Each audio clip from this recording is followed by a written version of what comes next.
Buen día amigos y amigas. Dios bendiga de una manera muy especial a cada uno que escucha en este día. Como miran, en el título del tema de este día, Apocalipsis 7, los 144,000 sellados y la gran multitud, es el tema de este día y es en lo que nos vamos a centrar. Les pido una disculpa por la demora con estos temas. Nos ha estado fallando bastante lo que es estas aplicaciones que estamos usando y por eso nos hemos atrasado un poco. Pero confiamos en Dios de que este día vamos a poder a completar este tema y poder a compartirlo. Dice Apocalipsis 7, del versículo 1 al 3. Después de esto vi a 4 ángeles en los 4 ángulos de la tierra. Estaban ahí de pie, deteniendo los 4 vientos para que éstos no se desataran sobre la tierra, el mar y los árboles. Vi también a otro ángel que venía del oriente con el sello del Dios vivo. Gritó con voz potente a los 4 ángeles, a quienes se les había permitido hacer daño a la tierra y al mar. No hagan daño ni a la tierra ni al mar, ni a los árboles, hasta que hayamos puesto un sello en la frente de los siervos de nuestro Dios. Nos empieza diciendo el versículo 1. Después de esto vi a 4 ángeles en los 4 ángulos de la tierra. Estaban ahí de pie, deteniendo los 4 vientos, para que éstos no se desataran sobre la tierra, el mar y los árboles. 4 ángeles. Estos ángeles simbolizan a instrumentos divinos que detienen las fuerzas del mal en el mundo hasta que sea terminada la obra de Dios en los corazones humanos y el pueblo de Dios sea sellado en sus frentes, como vamos a ver más adelante. Los 4 ángulos. Esto significa que todo el mundo está amenazado. Los 4 vientos. En las escrituras, los 4 vientos a menudo representan los 4 puntos cardenales, como en Daniel 8:8 y Marcos 13:27. Estos 4 vientos son claramente fuerzas destructoras. El paralelo más cercano se halla probablemente en Daniel 7:2, donde representan a las fuerzas en lucha de las cuales surgen grandes naciones. Se ha sugerido que como Apocalipsis 7 parece ser una respuesta a la pregunta final del capítulo 6, en Apocalipsis 6:17.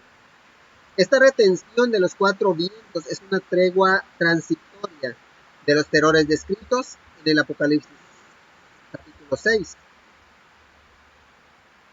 hasta que se preparen para la tempestad los que van a mantenerse firmes en medio de ella. Estas fuerzas destructoras vistas a la luz del gran conflicto entre Cristo y Satanás representan los esfuerzos de Satanás para extender la ruina y la destrucción por todas partes.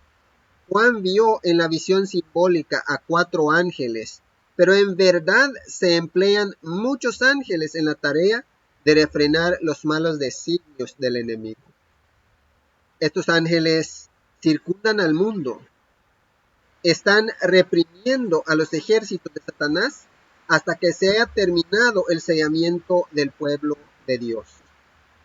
Se les da la tarea de mantener a raya el furioso poder de aquel que ha descendido como el león rugiente buscando a quien devorar. Cuando se haya completado la obra del sellamiento, entonces Dios dirá a los ángeles: no lidiéis más con Satanás en sus esfuerzos por destruir. Dejadlo que manifieste su malignidad sobre los hijos de la desobediencia, porque la copa de la iniquidad de ellos está llena. Cuando los 4 ángeles dejen finalmente de retener y controlar los impíos designios de Satanás, los vientos violentos de las pasiones humanas, todos los elementos de contención se desencadenarán. El mundo será envuelto en una ruina más espantosa que la que cayó antiguamente sobre Jerusalén. Sobre la tierra, las tres partes que aquí se mencionan, tierra, mar y árboles, destacan la naturaleza universal de la destrucción que ya se cierne. Vi también a otro ángel que venía del oriente con el sello del Dios vivo, dice el profeta.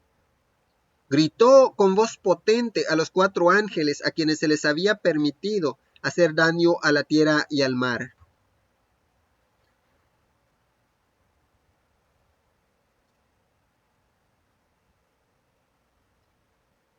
Dice que a este otro ángel que vio el profeta venía del oriente, a según de donde sale el sol.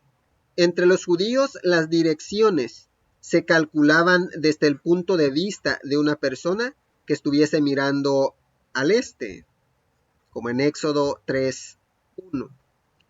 De esta dirección fue de donde Ezequiel vio la gloria de Dios que entraba en el templo.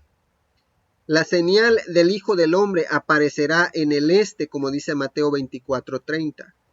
Por lo tanto, la dirección desde la cual viene el ángel puede indicar que realmente viene de parte de Dios, que es enviado por Dios. Hay que sellar, dice la palabra de Dios, a los que permanecerán delante de la presencia de Dios. No solo hasta que terminen estas cosas, sino para ser tomados para el reino de Dios por una eternidad. Los sellos se usaron en el cercano oriente desde los tiempos más antiguos, así como se usan las firmas hoy día. Así se certificaba quién era el autor de un documento. Se indicaba quién era el dueño del objeto sobre el cual se imprimía el sello. O se protegían objetos como baúles, cajones, tumbas, para que no fueran abiertos o violados.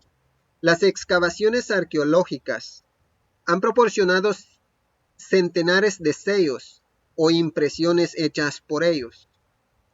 Entre ellos, hay uno que aparece en el mango, asá, de un jarrón que dice, perteneciente a Eliakim, mayordomo de Joaquín. En la quis se encontró un sello que dice, perteneciente a Gedalías, que está sobre la casa. El concepto de que Dios coloca una marca sobre su pueblo se remonta a la visión de Ezequiel cuando vio a un hombre con tintero de escribano, que recibió la orden de poner una señal en la frente a los hombres que gimen y que claman a causa de todas las abominaciones que se hacen en Jerusalén. Los que tuvieran la marca en la frente serían salvados de la destrucción. El concepto del sellamiento también se aplica en otras circunstancias. Pablo aplicó este símbolo a la experiencia de recibir el Espíritu Santo en relación con la conversión y el bautismo, algo que vamos a ver más adelante. Jesús habló de sí mismo diciendo que era sellado por el Padre, refiriéndose sin duda al testimonio aprobatorio del Padre por medio del Espíritu Santo en ocasión de su bautismo. En los tiempos antiguos, un sello sobre un objeto certificaba quién era el dueño. Así también el sello de Dios sobre su pueblo proclama que Él lo ha reconocido como suyo. El sello que se estampará sobre los fieles siervos de Dios es la pura marca de la verdad, la señal de su aprobación. O sea, todos los que viven en la verdad demuestran que han sido aprobados por Dios. Este sello da testimonio de la semejanza de Cristo, su carácter. El sello de Dios, la garantía o señal de su autoridad, se halla en el cuarto mandamiento, que también vamos a ver más adelantito, o sea, en breve. Continuamos. Efesios 1:13 dice así: en él también vosotros, habiendo oído la palabra de verdad, el evangelio de vuestra salvación, y habiendo creído en él, fuisteis sellados con el Espíritu Santo de la promesa. O sea, vemos que la palabra de Dios testifica directamente que el Espíritu Santo es sello de Dios. Muchas personas alegan que el sello de Dios se queda simplemente pensando en el Espíritu Santo. Pero cuando el Espíritu Santo, algo invisible en nuestra vida, en nuestra mente, está dirigiendo nuestra vida, va a haber una señal que testifique que realmente el Espíritu de Dios está en nosotros. Apocalipsis 3:12 dice: al que venciere, yo lo haré columna en el templo de mi Dios, y nunca más saldrá de ahí.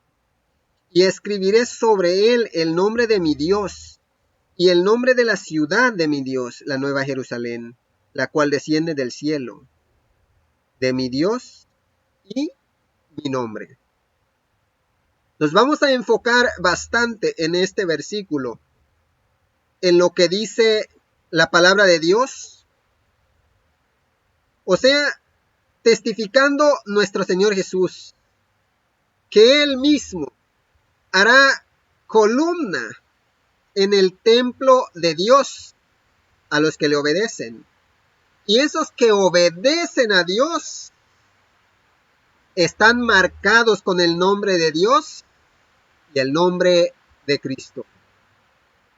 ¿Qué significa nombres en la Biblia o especialmente en profecía? Significa carácter. Estas personas han adoptado el carácter de Dios, han adoptado el carácter de Cristo. Apocalipsis 14:12 dice: aquí está la paciencia de los santos, los que guardan los mandamientos de Dios y la fe de Jesús. Anteriormente hemos leído que estos santificados de Dios, estos que serán columnas en el templo de Dios, o sea, que permanecerán delante de la presencia de Dios por una eternidad, son los que tienen por señal el nombre de Dios y el nombre de Cristo. Y aquí nos dice: los santos de Dios son los que guardan los mandamientos de Dios y la fe o el testimonio de Jesús, como dice en la versión 2000.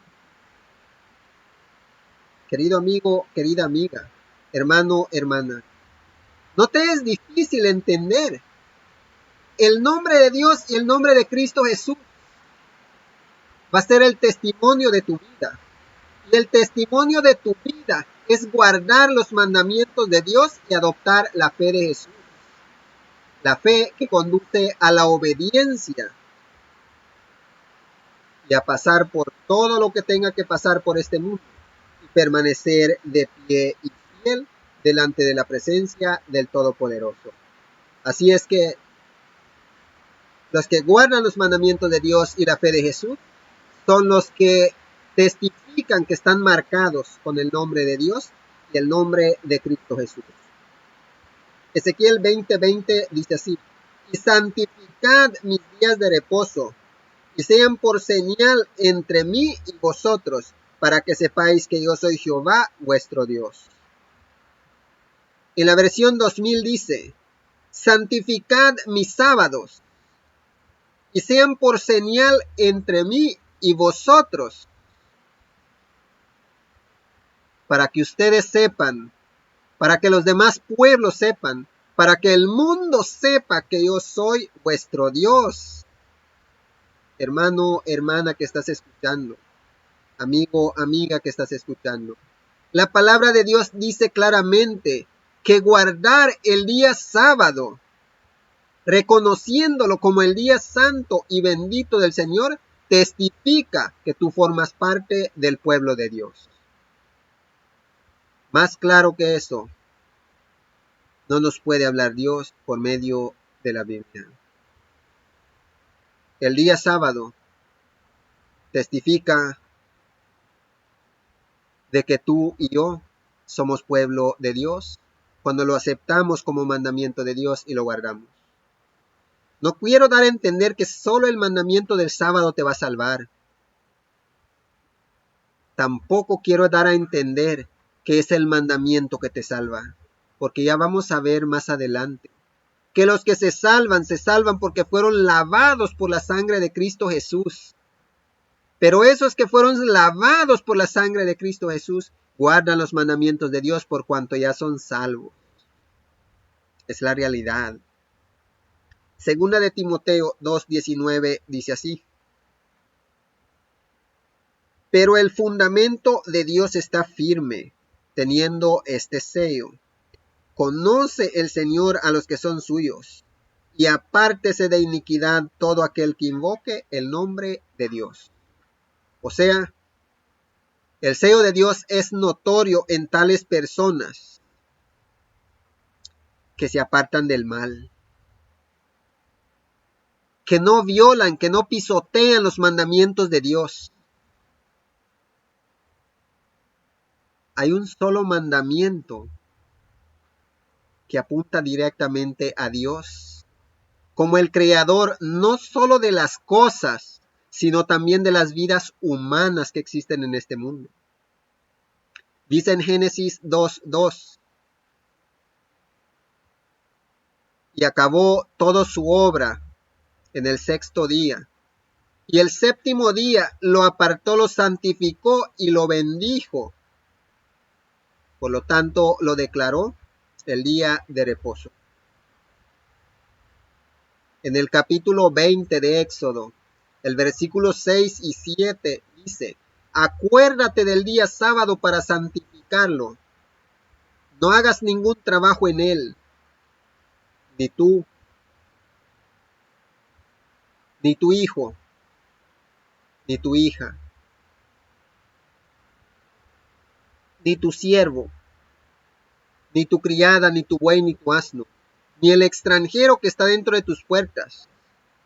Porque en 6 días creó Dios los cielos y la tierra y todo su contenido.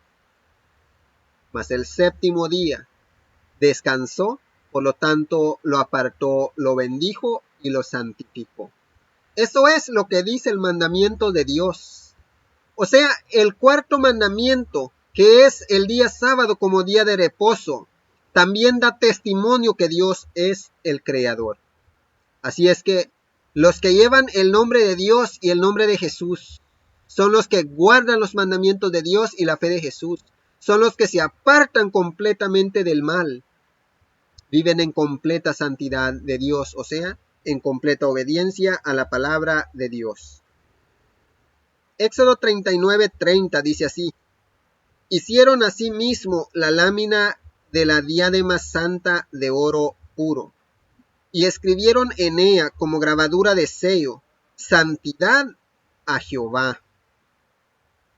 En el Antiguo Testamento, el sumo sacerdote representaba a todo el pueblo delante de la presencia de Dios.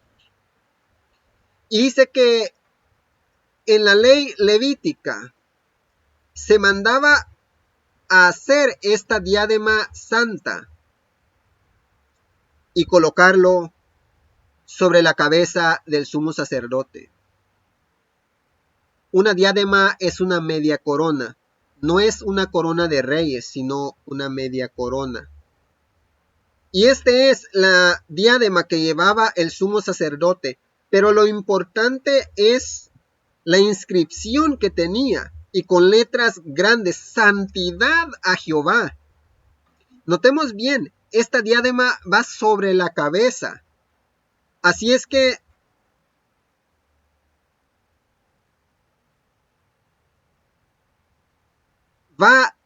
es un testimonio que va delante de la persona que lo está utilizando. Entonces, era un testimonio que no se podía esconder. Letras grandes, santidad a Jehová. ¿Y qué significa santidad a Jehová? Es apartarse completamente del mal, completa obediencia a Dios. Eso es lo que significa santidad a Jehová. Y como ya hemos dicho, no se obedece a Dios porque queremos salvarnos, se obedece a Dios porque Dios ya nos ha salvado.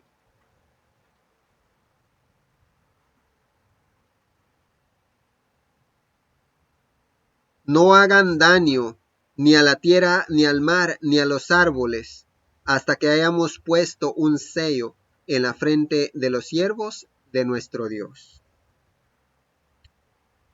Según la palabra siervos, en griego se lee doulos, que significa esclavo. Los que son sellados son esclavos de Dios, y el sello que reciben es la garantía de que son en verdad del Señor.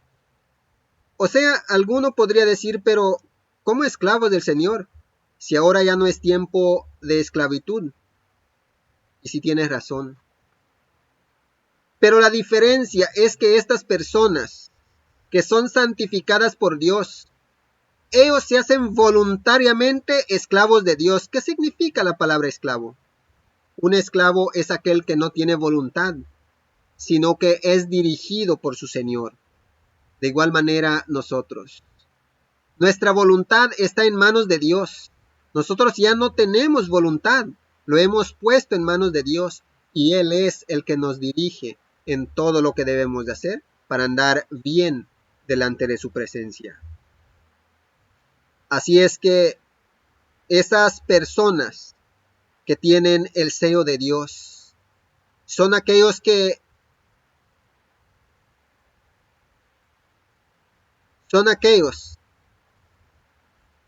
aceptan a Dios como el Creador y a su Hijo nuestro Señor Jesús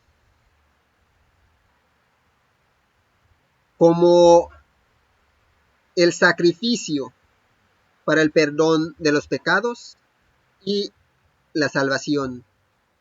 Y esas personas que son un testimonio del nombre de Dios y el nombre de Jesús son aquellas personas que guardan los mandamientos de Dios y la fe de Jesús.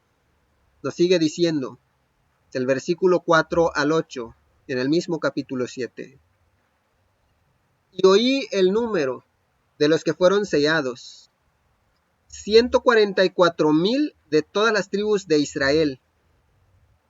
De la tribu de Judá fueron sellados 12,000, de la tribu de Rubén 12,000, de la tribu de Gad 12,000, de la tribu de Aser 12,000, de la tribu de Naftali 12,000, 12,000 de la tribu de Manasés, 12,000 de la tribu de Simeón, 12,000 de la tribu de Leví, 12,000 de la tribu de Isaacar, 12,000 de la tribu de Zabulón, 12,000 de la tribu de José, 12,000 de la tribu de Benjamín, 12,000.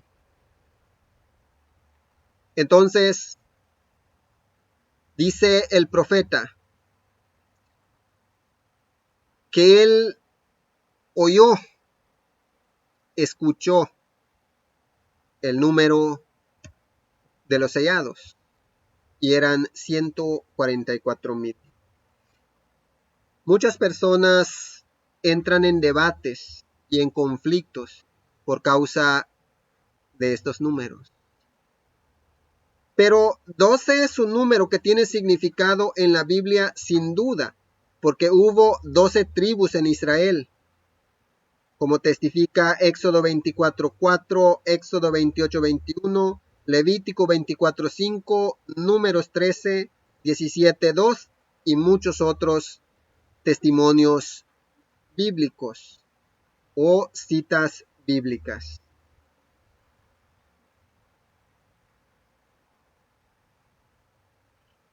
La multiplicación de 12 por 12 puede sugerir que el propósito principal de este pasaje no es el de revelar el número preciso de los sellados, sino mostrar la distribución de los sellados entre las tribus del Israel espiritual. De los 144,000 se dice que podrán sostenerse en pie en medio de los terribles acontecimientos descritos en el Apocalipsis 6:17. Tienen el sello del Dios vivo, o sea, son testimonio con sus vidas del nombre de Dios y de Cristo Jesús, porque guardan los mandamientos de Dios y la fe de Jesús. Y son protegidos en un tiempo de destrucción universal, como lo fueron los que tenían la marca en la visión de Ezequiel, en Ezequiel 9:6. Cuentan con la aprobación del cielo, pues Juan los ve más tarde con el Cordero en el monte de Sión en Apocalipsis 14:1. Se declara que son sin engaño y sin mácula en Apocalipsis 14:5. Juan los oye cantar un canto que nadie podía aprender en Apocalipsis 14:3. Se los llama primicias para Dios y para el Cordero en Apocalipsis 14:4. Hay diferencias de opiniones en cuanto a quiénes de la última generación de los santos constituirán precisamente los 144,000. La falta de una información más definida, como la que se necesita para llegar a conclusiones dogmáticas sobre cierto punto, ha llevado a muchos a destacar no quiénes son los 144,000, sino qué son. Es decir, la clase de carácter que Dios espera que posean y la importancia de prepararse para pertenecer a esa multitud intachable. Viene muy al caso el siguiente consejo.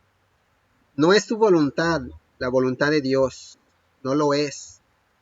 Que se entable discusiones por cuestiones que no les ayudarán espiritualmente, tales como quiénes han de componer los 144,000. Esto lo sabrán sin lugar a duda dentro de poco tiempo los que son elegidos por Dios.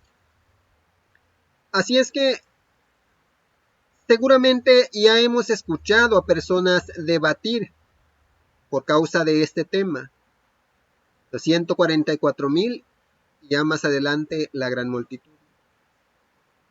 Pero lo entiendan perfectamente bien o no lo entiendan, eso no importa. Lo importante es de que nos preparemos todos juntos. Eso es lo que desea Dios. Así es que lo importante en todo esto no es el número exacto de los que son sellados, sino que cuál es el sello de Dios, y ya lo vimos. Es el testimonio de nuestra vida, que Dios es nuestro Dios y Cristo Jesús es nuestro Salvador. Y ese testimonio es guardar los mandamientos de Dios y la fe de Jesús. ¿Qué significan todas las tribus? Aquí se presenta una lista de 12 tribus, pero que no es enteramente idéntica con las enumeraciones que hay en el Antiguo Testamento, como en Números 1, del 5 al 15, o Deuteronomio 27, 12 al 13, o Génesis 35, 22, 26, Génesis 49, 3 al 28, o Primera de Crónicas 2, 12. Las listas del Antiguo Testamento generalmente comienzan con Rubén, mientras que esta enumeración comienza con Judá, quizá porque Cristo era de la tribu de Judá. Leví no se incluye a veces como tribu en el Nuevo Testamento, en el Nuevo Testamento, aunque por supuesto se lo pone en la lista de los hijos de Jacob. Se debe sin duda a que Leví no recibió heredad entre las tribus. En Apocalipsis 7 del 5 al 8 se cuenta a la tribu de Leví, pero no a la de Dan. Para incluir a Leví y mantener a la vez el número 12, era necesario omitir una de las tribus, pues José era contado como 2 tribus, es decir, Efraín, quizá llamado José en Apocalipsis 7:8, y Manasés. Dan fue excluido debido quizá a la reputación que tenía esa tribu de ser idólatra, como podemos ver en Jueces 18, del 30 al 31. Debe pues entenderse que estos israelitas que son sellados pertenecen al Israel espiritual, la iglesia cristiana, como nos enseña Romanos 2, 28, 29, 9, 6 al 7, Gálatas 3, 28, 29, Gálatas 6, 16, y hay otras más citas bíblicas. El Israel espiritual se representa en el símbolo como dividido en 12 tribus, porque las 12 puertas de la Nueva Jerusalén tienen grabados los nombres de las 12 tribus de Israel, lo cual da testimonio Apocalipsis 21, 12. Así es que pongámonos a pensar. En la Nueva Jerusalén hay 12 puertas.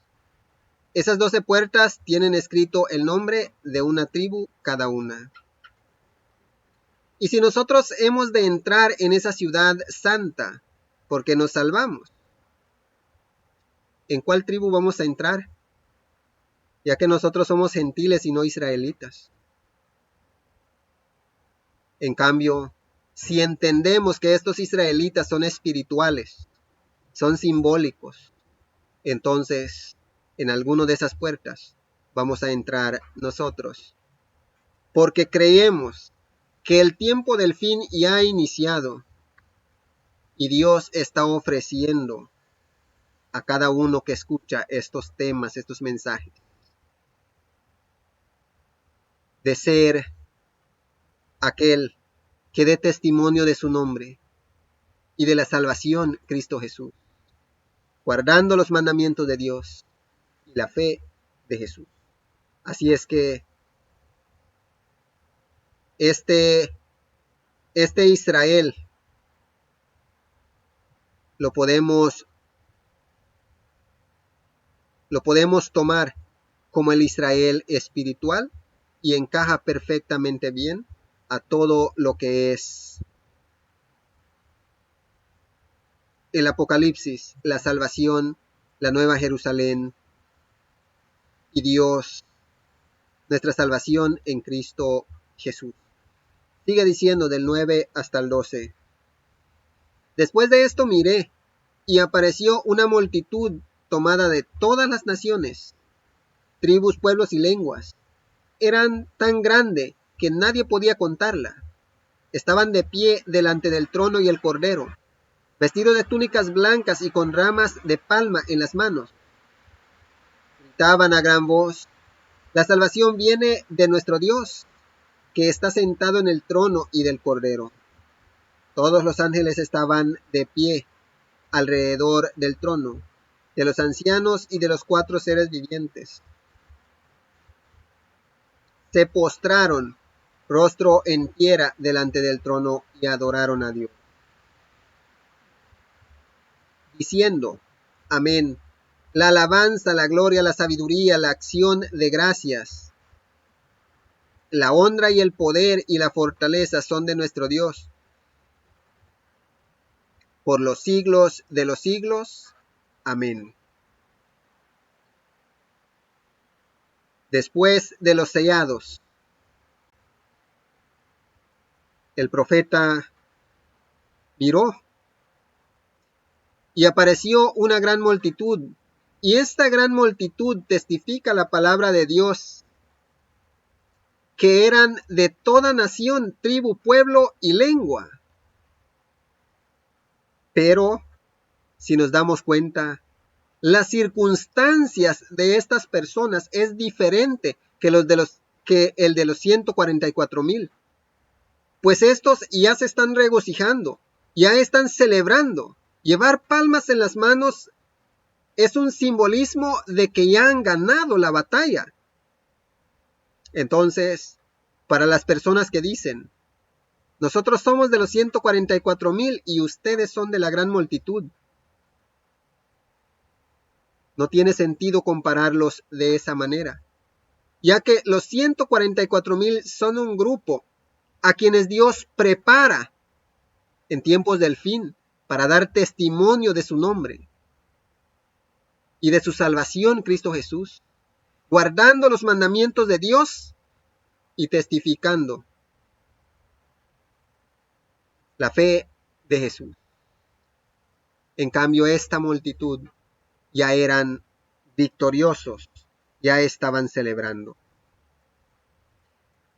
Las diferencias entre los 144,000 y la gran multitud, los primeros pueden contarse, la otra no. Aquellos representan un grupo especial, las primicias para Dios y para el Cordero, los que siguen al Cordero por donde quiera que va. Estos son los 144,000. La multitud son los demás santos, triunfantes de todas las épocas. O sea, los 144,000 son un número simbólico que compone a todas las personas que se salvan en tiempos del fin, porque tienen el nombre de Dios, tienen el nombre del Cordero de Cristo Jesús. Son los que dan testimonio de los 10 mandamientos de Dios y de la fe de Jesús. Y la gran multitud son todos los que se han salvado en todos los tiempos o de todas las generaciones que han pasado en este mundo. Gritaban a gran voz: la salvación viene de nuestro Dios, que está sentado en el trono y del Cordero. La salvación pertenece a nuestro Dios. La compañía innumerable reconoce que Dios y el Cordero la ha redimido. El sentido original del pasaje se expresa con exactitud en la RVR, que es esta versión que estamos usando. El atribuir la salvación tanto a Dios como al Cordero es una evidencia significativa de su igualdad. O sea, reconocen estos salvados que la salvación solo pudo haber venido de Dios y de parte del sacrificio expiatorio, el Cordero, Cristo Jesús. Todos los ángeles estaban de pie alrededor del trono, de los ancianos y de los 4 seres vivientes. Se postraron rostro en tierra delante del trono y adoraron a Dios. Entonces, cuando los ángeles alrededor del trono de Dios y del Cordero Cristo Jesús escuchan el testimonio de la bondad de Dios, Dios nos ha salvado, Dios nos ha redimido con la sangre del Cordero. Y por eso estamos aquí, para adorarle, para dar gloria a su santo nombre, a gran voz. Los ángeles también se postran delante del trono de Dios y delante del Cordero, y ellos también adoran a Dios, diciendo amén. O sea, el amén significa estamos de acuerdo. Realmente la salvación se debe a Dios y al Cordero. Por lo tanto, la alabanza, la gloria, la sabiduría, la acción de gracias, la honra, el poder y la fortaleza son de nuestro Dios por los siglos de los siglos. Y una vez más, amén. Nuevamente aquí, como en el Apocalipsis 5, 8, 14, hay una visión de la vindicación de Dios y del Cordero. Un testimonio de que realmente Dios es bueno y que su amor es para siempre.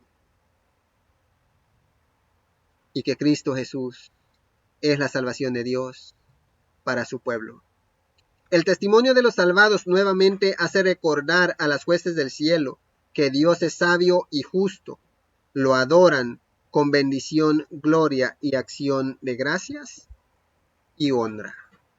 Entonces, al reconocer que Dios es bueno, que Él salva a su pueblo, lo hace merecedor de toda honra, de toda gloria. Nos sigue diciendo: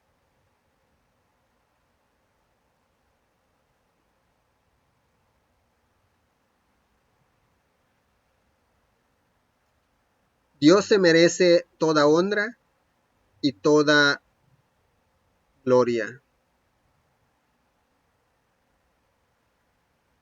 Nos sigue diciendo: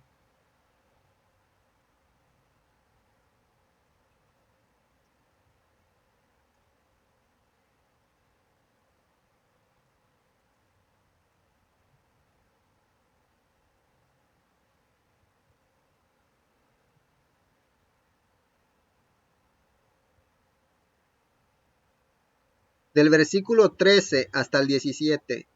Entonces uno de los ancianos me preguntó: esos que están vestidos de blanco, ¿quiénes son y de dónde vienen? Es usted lo sabe, mi señor, respondí. Respondió el profeta. Él me dijo: aquellos son los que están saliendo de la gran tribulación. Han lavado y blanqueado sus túnicas en la sangre del Cordero. Por eso están delante del trono de Dios. Y de día y de noche le sirven en su templo. Les dará refugio en su santuario. Ya no sufrirán hambre ni sed. No los abatirá el sol, ni ninguna calor abrasadora. Porque el Cordero que está en el trono los pastoreará y los guiará a fuentes de agua viva. Y Dios les enjugará toda lágrima de los ojos de ellos. Entonces nos sigue diciendo: uno de los ancianos le preguntó al profeta, al amado Juan: esos que están vestidos de blanco, ¿quién son? ¿Y de dónde vienen? Es usted lo sabe, contestó el profeta. Y se le respondió: aquellos son los que están saliendo de la gran tribulación. Han lavado y blanqueado sus túnicas en la sangre del Cordero. La tribulación es el tiempo de angustia mencionado en Daniel 12:1, que precederá al segundo advenimiento de Cristo. Han lavado sus ropas. Se explica por qué sus ropas son puras. Los santos han triunfado, no por sus propios medios, sino a causa de la victoria ganada por Cristo en el Calvario. Aquí se demuestra la estrecha relación entre la justicia y la victoria, ambas simbolizadas por las ropas blancas. La batalla es contra el pecado. La justicia de Cristo ha ganado la victoria. Los pecadores llegan a ser justos y victoriosos al aceptar la justicia de Cristo. Como dijimos antes, cuando estábamos hablando de los mandamientos de Dios, no son los mandamientos de Dios que nos van a salvar directamente. Veámoslo de esta manera. Entre lo que fue la generación de judíos que vivieron cuando nuestro Señor Jesús caminó en esta tierra. En una ocasión dice que un joven se le acercó a nuestro Señor Jesús, que era rico, y le decía: maestro bueno, ¿qué debo hacer para heredar la vida eterna? Y nuestro Señor Jesús le contestó: guarda los mandamientos. Y la respuesta de este joven a nuestro Señor Jesús fue: los he guardado desde mi juventud. Pero no era salvo todavía. O sea, el pueblo judío siempre estuvo atento a los mandamientos de Dios, aunque muchas veces hipócritamente, porque se apoyaban más en sus costumbres o en la costumbre de los ancianos que en los propios mandamientos de Dios. pero no dejaban a un lado los mandamientos de Dios, siempre lo tenían en cuenta. Y tristemente, cuando Jerusalén fue destruido en el año 70 después de Cristo, la mayoría de esa generación pereció. ¿Por qué perecieron? Porque no creyeron que Cristo es el Hijo de Dios, que Jesús, Yeshua, es el Hijo de Dios.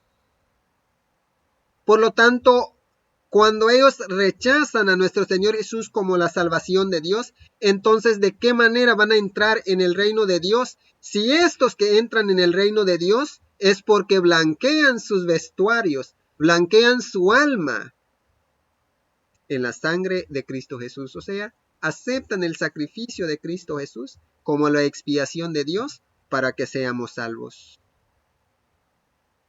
Entonces, la salvación empieza por Cristo Jesús. En el momento que aceptamos que Jesús es el Hijo de Dios, que por medio de Él Dios nos da la salvación, en ese momento aceptamos ser bautizados para morir simbólicamente o participar simbólicamente de la muerte de nuestro Señor Jesús en la cruz, en lo que es las aguas bautismales, muriendo al viejo hombre, emblanqueciendo nuestra alma en el sacrificio de nuestro Señor Jesús para tener derecho a permanecer delante de su presencia por una eternidad. Entonces, cualquiera que rechaza a nuestro Señor Jesús como salvación de Dios, no puede ser salvo, porque eso es lo que testifica la palabra de Dios. Por eso están delante del trono de Dios y de día y de noche les sirven en su templo. Y el que está sentado en el trono les dará refugio en su santuario. La justicia y la victoria de estos bienaventurados hace posible que los que componen el grupo estén continuamente en la presencia de Dios. Si sus ropas no fuesen blancas, no podrían soportar la presencia divina. Si no hubieran aceptado a Cristo como la salvación de Dios, no hubieran emblanquecido sus ropas y nunca hubieran podido permanecer delante de la presencia del Todopoderoso, de Dios y de Cristo Jesús, y más por una eternidad. Este grupo está constantemente en la presencia de Dios. Es suyo el gozo de estar siempre con aquel que los salvó. Ellos le sirven. El mayor placer de los salvados es hacer la voluntad de Dios. Y cuando hablamos que el mayor placer de los salvados es hacer la voluntad de Dios, no estamos hablando al futuro, estamos hablando desde ahora. Cada sábado nos levantamos temprano gozosos porque vamos a adorar al Creador, aquel que dijo, acuérdate del día sábado para santificarlo. La adoración empieza por la obediencia a Dios. Y es nuestro gozo, es nuestra alegría adorar a Dios y a su Hijo, nuestro Señor Jesús, Yeshua, por medio de quien nos salva. Pero si no sentimos ese gozo, no nos deleitamos por adorarle ahora, tristemente, al reino de Dios y a vivir con Él por una eternidad, no llegaremos. Tristemente, no lo lograremos. Extenderá su tabernáculo sobre ellos. El anciano proyecta sus palabras hacia el futuro. Mira por anticipado los siglos interminables de la eternidad a través de los cuales los salvados podrán tener la seguridad de que ciertamente Dios morará entre ellos. Nunca serán privados de su presencia, su sostén y su favor. Él estará. El estar sin la presencia de Dios es pérdida completa. El tenerlo morando entre nosotros es salvación perenne. De eso se trata la vida de cada persona. De tener a Dios en nuestra vida para tener seguridad de vida y de vida eterna. Pero apartarse de Dios, la única seguridad es la destrucción eterna. El versículo 16 dice, Ya no sufrirán hambre ni sed, no los abatirá el sol ni ningún calor abrasador. Ya no tendrán hambre. Este versículo parece aludir a Isaías 49:10, donde se prometía abundancia a los repatriados. Esta hermosa promesa hallará su cumplimiento final en el caso del